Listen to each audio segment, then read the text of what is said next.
मेरी आंख खुली तो मैंने खुद को एक नफीस और नर्म व नाजुक बिस्तर पर पाया।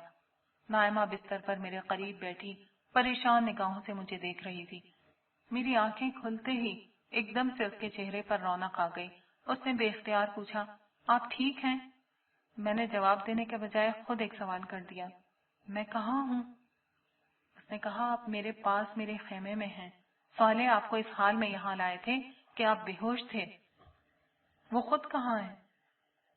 नायमा ने कहा, वो बाहर है, ठहरे मैं उन्हें अंदर बुलाती हूँ। इसकी बात पूरी होने से कब्ल ही साले सलाम करता हुआ अंदर दाखिल हो गया। उसके चेहरे पर इत्मीनान की मुस्कुराहट थी। मैं उसे देखकर उठ बैठा और पूछा, क्या हुआ था? उसने बताया कि तुम बेहोश हो गए थे। मैंने कहा, बाखुदा मैंने अपने रब का ये रूप पहली दफा देखा था। खुदा के बारे में मेरे तमाम अंदाजे गलत थे। वो उससे कहीं ज्यादा अजीम है जितना मैं तस्वुर कर सकता था। मुझे अब अपनी जिंदगी के हर उस लम्हे पर अफसोस है जो मैंने खुदा की अजमत के एहसास में बसर नहीं किया। मेरी बात सुनकर साले ने कहा, यह गैब और हुजूर का फर्क है। दुनिया में खुदा गैब में हुआ करता था। आज पहला मौका था कि खुदा ने गैब का पर्दा उठाकर इंसान को मुखातिब किया था। तुम नसीबे वाले हो कि तुमने गैब में रहकर खुदा की अजमत को दरियाफ्त कर लिया और खुद को उसके सामने बेवकत कर दिया था। इसीलिए आज तुम पर अल्लाह का खुसूसी करम है। नायमा ने गुफ्तगू में मुदाखलत करते हुए पूछा, मगर ये बेहोश क्यों हुए थे? साले ने बताया, दरअसल हुआ ये था कि हम अर्श के बाएं तरफ मुजरिमों के हिस्से में खड़े थे। उसी वक्त फरिश्तों का नजूल शुरू हो गया और हिसाब किताब का आगाज हो गया। अल्लाह ताला ने चूंकि गजब के आलम में गुफ्तगू शुरू की थी और उस नाराजी का असल रुख बाएं हाथ वालों की तरफ ही था, इसलिए सबसे ज्यादा उसका असर उसी बाएं जानिब हो रहा था। अल्लाह ताला अपनी सिफात से कभी मगलूब नहीं होते, इसलिए इस गजब में होने के बावजूद भी उन्हें एहसास था कि इस वक्त उनका एक महबूब बंदा उल्टे हाथ की तरफ मौजूद है, इसलिए उन्होंने अब्दुल्ला को बेहोश कर दिया। वो अगर ऐसा ना करते तो अब्दुल्ला को उस कहर व गजब का सामना करना पड़ जाता जो बाएं जानिब वालों पर उस वक्त हो रहा था। साले की बात सुनकर बेइख्तियार मेरी आंखों से अपने रब्बे करीम के लिए एहसान मंदी के आंसू जारी हो गए। मैं बिस्तर से उतरा और सजदे में गिर गया।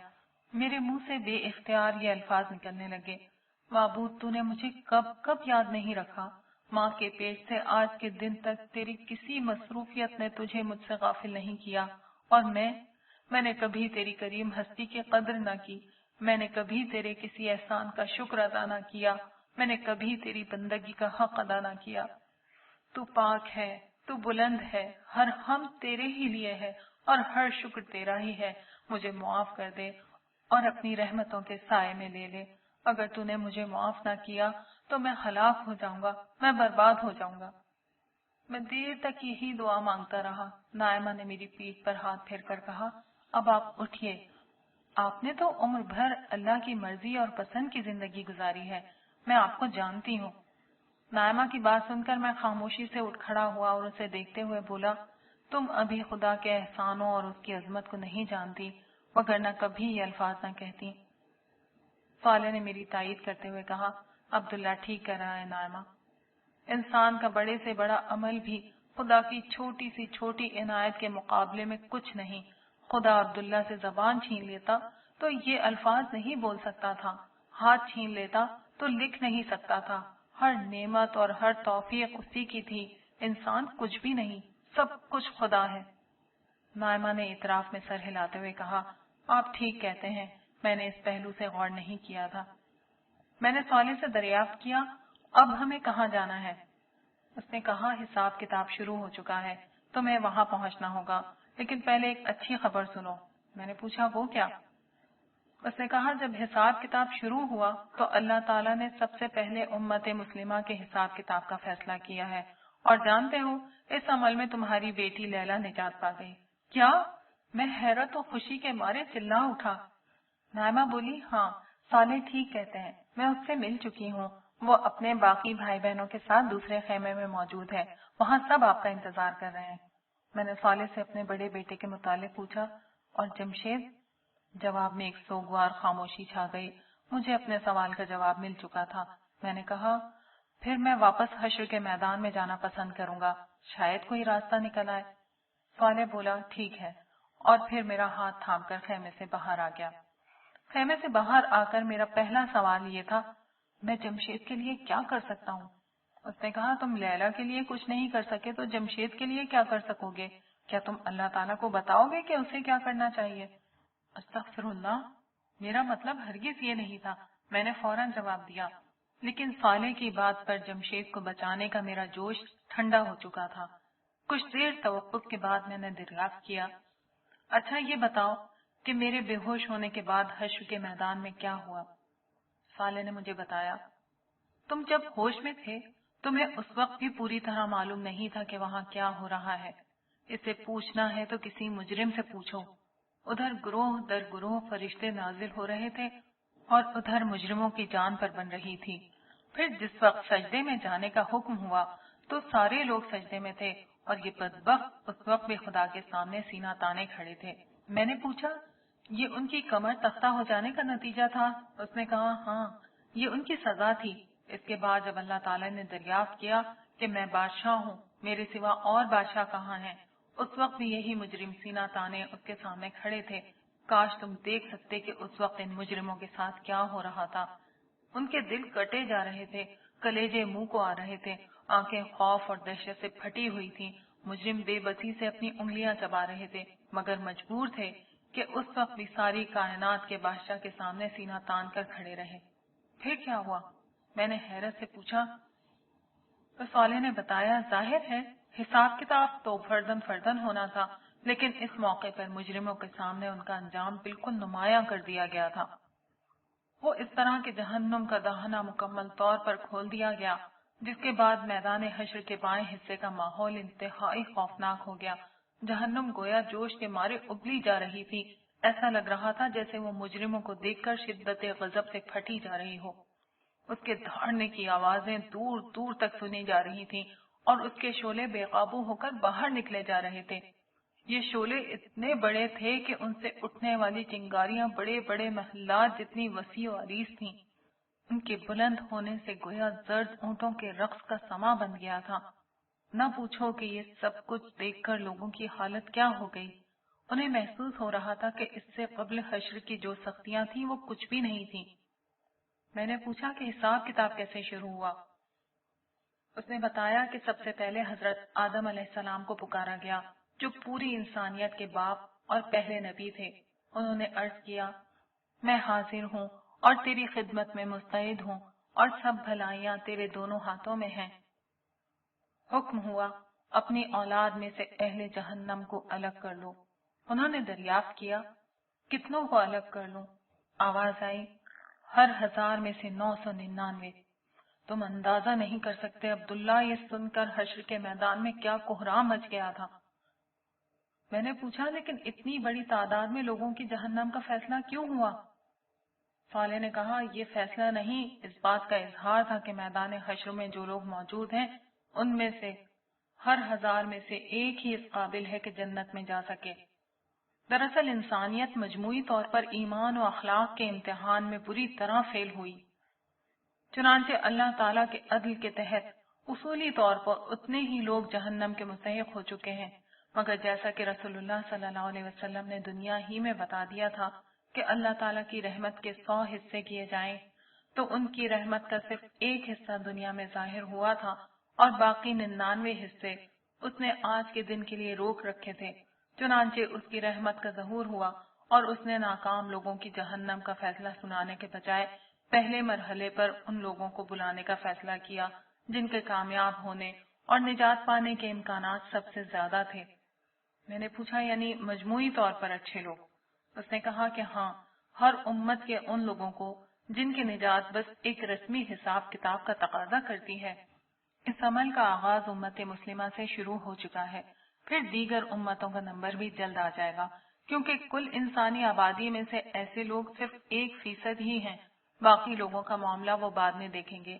इसका फायदा ये होगा कि अगर हश्र की सख्ती किसी के गुनाहों का बदल बन सकती है तो बन जाए।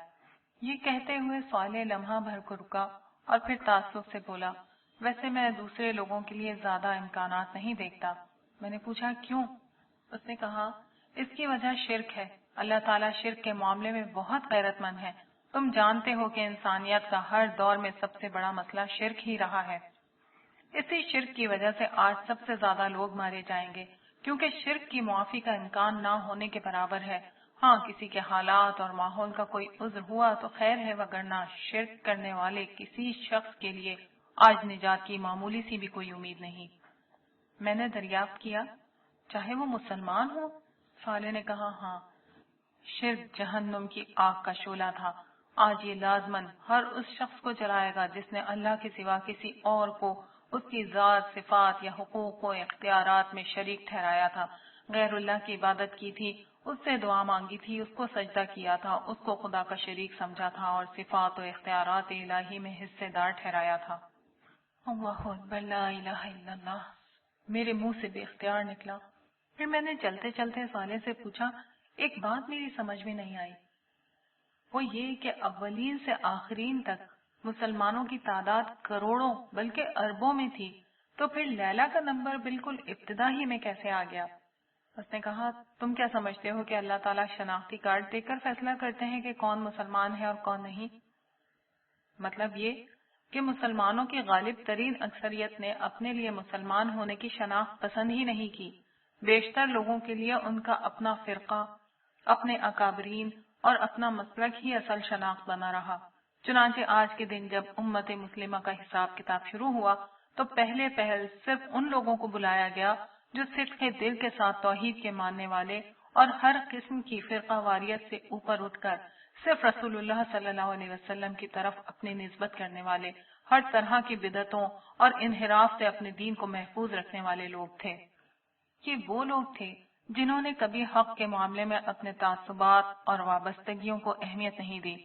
جب کبھی حق سامنے آیا، انہوں نے کھلے دل سے اسے قبول کیا۔ ایسے لوگوں میں عرش کے سائے تلے کھڑے صالحین بھی شامل تھے، اور وہ لوگ بھی جن کے اچھے اعمال کے ساتھ برے رویے بھی ملے ہوئے تھے، اور اسی بنا پر وہ میدان حشر میں کھڑے تھے۔ مگر اللہ تعالیٰ کی ذات کریم نے ان کے برے اعمال کو نظر انداز کر دیا اور نیک اعمال کی بنا پر نجات کا پروانہ ان کے ہاتھ میں تھما دیا۔ ایسے لوگوں کی تعداد بہت کم تھی، اس لیے تمہاری بیٹی لیلا کا نمبر جلدی آ گیا۔ وہ کم از کم اس معاملے میں بالکل پکی نکلی۔ جو اس کی کمزوریاں تھیں وہ حشر کی سختی جھیلنے کی بنا پر قابل مواخذہ قرار نہیں پائیں، بلکہ رب کریم نے کمال عنایت سے اسے بھی تمہارے ساتھ کر دیا، حالانکہ اس کے عمل تمہارے جیسے نہیں تھے۔ میں نے پوچھا کہ مگر میرا حساب کتاب اور فیصلہ تو ابھی نہیں ہوا۔ صالح نے کہا، تم اس وقت جہاں ہو اس کا مطلب ہی یہ ہے کہ فیصلہ ہو چکا ہے، البتہ اعلان ابھی نہیں ہوا، اور بے فکر رہو، حشر کے دن کے اختتام پر سب سے آخر میں ہوگا۔ میں نے دریافت کیا، ایسا کیوں؟ تو صالح نے وضاحت کی، میں نے پہلے تمہیں بتایا تھا کہ 4 قسم کے لوگ ہیں جن کی نجات کا فیصلہ موت کے وقت ہی ہو جاتا ہے، یعنی انبیاء، صدیقین، شہداء اور صالحین۔ میں نے اس بات میں گردن ہلائی۔ صالح نے اپنی بات جاری رکھی، ان میں سے انبیاء اور شہداء وہ لوگ ہیں جن کا اصل کارنامہ عام لوگوں پر دین حق کی شہادت دینا اور توحید و آخرت کی طرف لوگوں کو بلانا ہے۔ آج قیامت کے دن ان دونوں گروہوں کے افراد اپنی اس شہادت کی روداد اللہ کے حضور پیش کریں گے جو انہوں نے دنیا میں لوگوں پر دی تھی۔ اس طرح لوگوں کے پاس یہ عذر نہیں رہ جائے گا کہ حق اور سچائی انہیں معلوم نہیں ہو سکی، کیونکہ یہ انبیاء اور شہداء سچائی کو کھول کھول کر بیان کرتے تھے۔ چنانچہ اس شہادت کی بنیاد پر لوگوں کا احتساب ہوگا اور ان کے ابدی مستقبل کا فیصلہ کر دیا جائے گا۔ یہ فیصلے ہوتے رہیں گے یہاں تک کہ سارے انسان نمٹ جائیں گے اور آخر میں تمہارے جیسے سارے شہداء کو بلا کر ان کی کامیابی کا اعلان کیا جائے گا۔ اس کے بعد پھر کہیں جا کر لوگوں کو جنت اور جہنم کی طرف روانہ کیا جائے گا۔ میں نے پوچھا، تو اس کا مطلب یہ ہے کہ لوگ فوراً جنت یا جہنم میں نہیں جائیں گے؟ اس نے بتایا کہ نہیں، فوراً نہیں جائیں گے، بلکہ ایک ایک شخص کا حساب کتاب ہوتا جائے گا۔ اگر وہ کامیاب ہے تو سیدھے ہاتھ کی طرف عزت و آسائش میں، اور ناکام ہے تو الٹے ہاتھ کی طرف ذلت اور عذاب میں کھڑا کر دیا جائے گا۔ جب سب لوگوں کا حساب کتاب ہو جائے گا تو پھر لوگ گروہ در گروہ جنت اور جہنم کی طرف لے جائے جائیں گے۔ سب سے پہلے رسول اللہ صلی اللہ علیہ وسلم جنت کا دروازہ کھلوائیں گے، اور پھر اہل جنت زبردست استقبال اور سلام و خیر مقدم کے ساتھ جنت میں داخل ہوں گے۔ इस वक्त रसूलुल्लाह सल्लल्लाहु अलैहि वसल्लम हौज़ कौसर के पास हैं।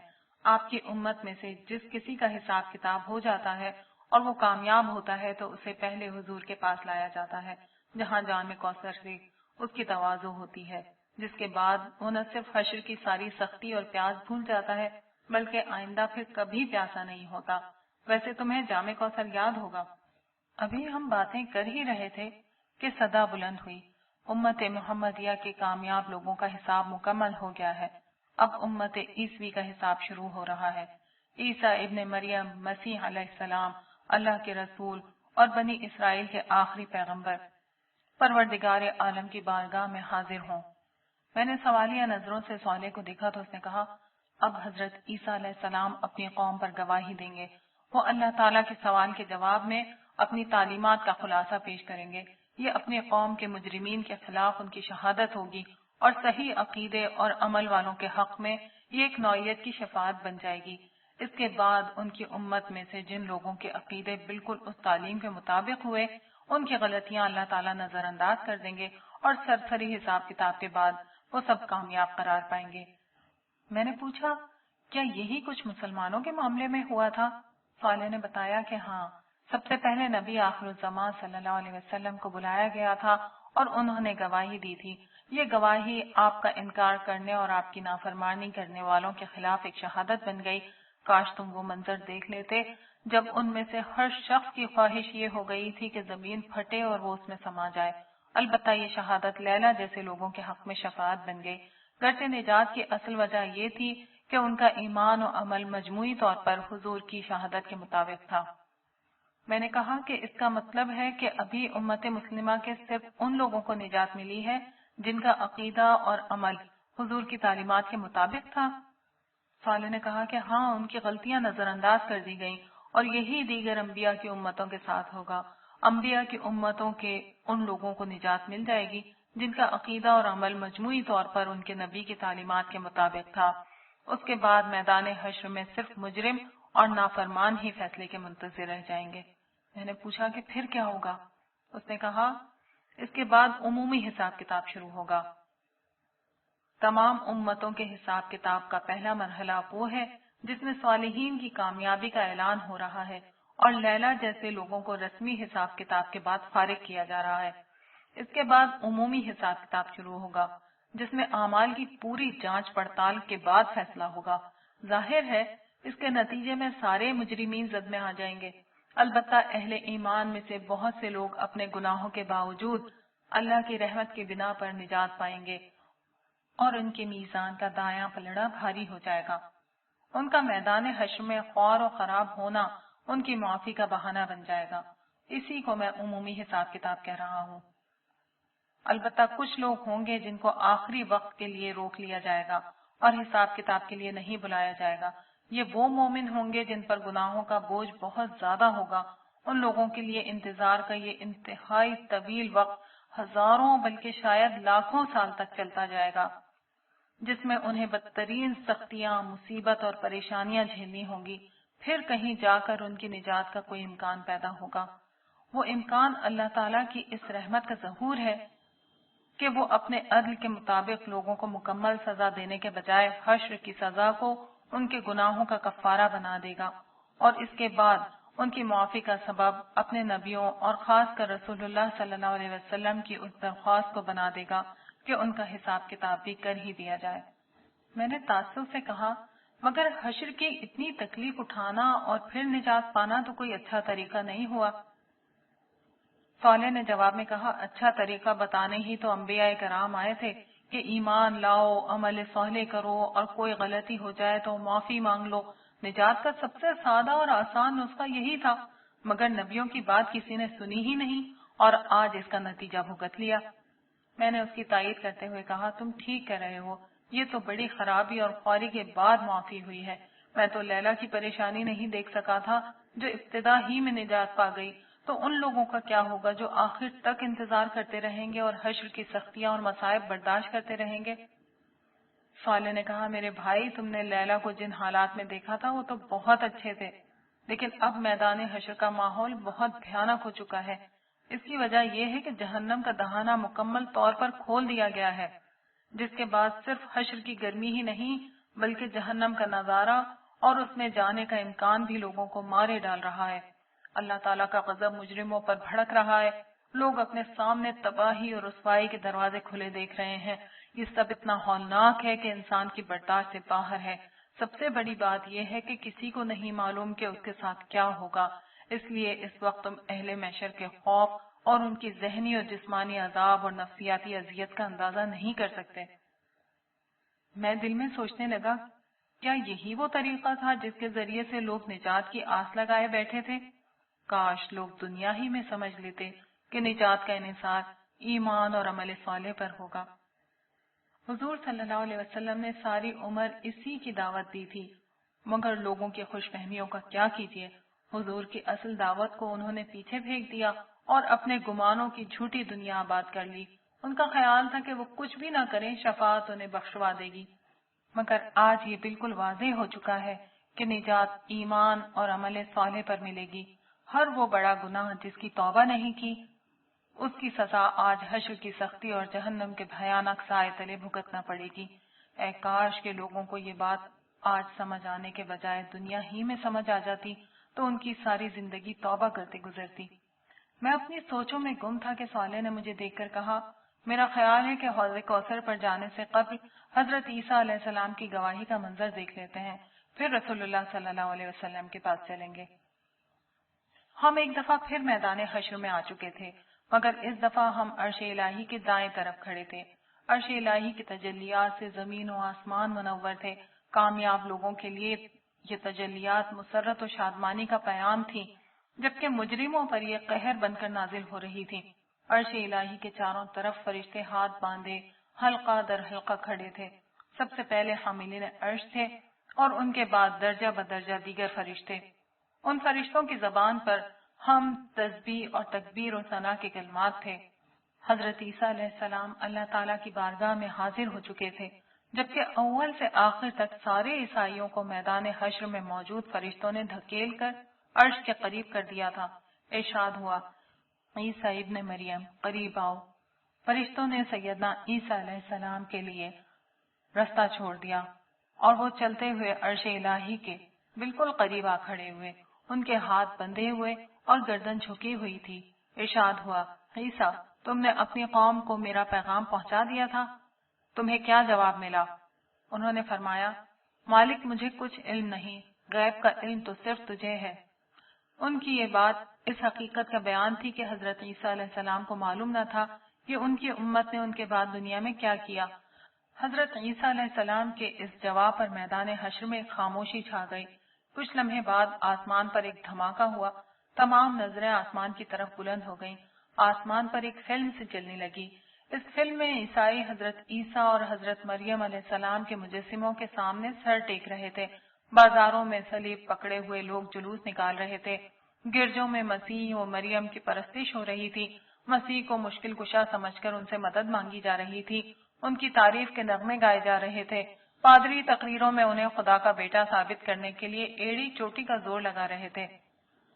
میں یہ مناظر دیکھتا ہوا سوچ رہا تھا کہ عیسائیوں نے انسانی تاریخ کے سب سے بڑے شرک کو جنم دیا تھا، حالانکہ اللہ تعالیٰ نے تو اپنے پیغمبر حضرت عیسیٰ علیہ السلام کو توحید ہی کی دعوت دے کر بھیجا تھا۔